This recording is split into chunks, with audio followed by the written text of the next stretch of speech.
Chinatown was, you can say it was sort of the Salinas Hollywood.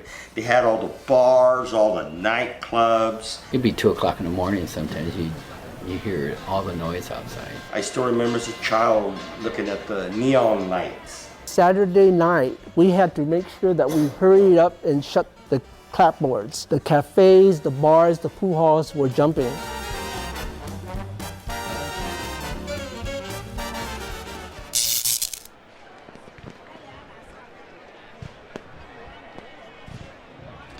When they had VJ Day, you know, Victory in Japan, they had the armistice. That was a busy street. Hell, they had firecrackers, everything. You had Florida soldiers, you had braceros, you had the Filipino laborers. Baptized put out free food. The Filipinos just walked in, ate food. They were all gambling in the back. We had gambling houses too. We never associate with them. I mean, it was going strong in those days.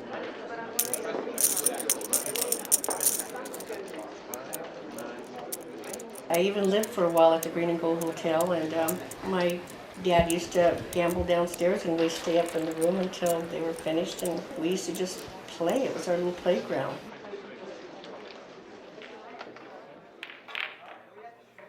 My dad was very proud about that. His dream was to build that business. He opened up a Filipino pool hall, and I never forget when he first opened it, he took me in the car, we drove all the way to Alisal and Soledad Street. And he said, look, son, I came from the Philippines with $3 in my pocket. Now our name's in lights.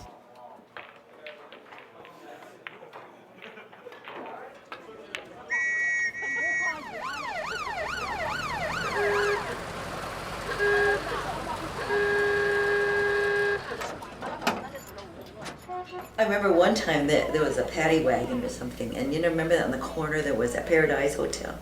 And we were watching, and the paddy wagon was there, and all these women were coming out, being put into the paddy wagon. I was like 4 or 5. And oh, what happened? How come they're going in the paddy wagon? And Agui Silk said, oh, well, they're not good ladies, you know. And I didn't know what was happening. I must have been 8, and I remember one day coming back from Chinatown. I go, Mom, you know, we see a lot of ladies there.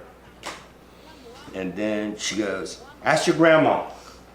She'll know. For some reason or another, my dad and my mom didn't want to tell me that they were prostitutes.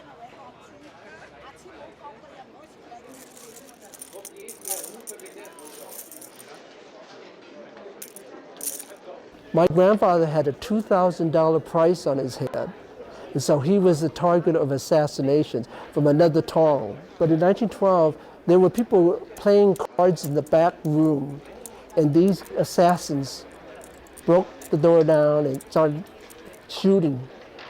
And my grandfather was there, but he hid under the counter because he was so short. And he survived. But in that storefront, they said it was riddled with bullets. I remember in the 80s when a lot of the drugs came and stores were shutting down.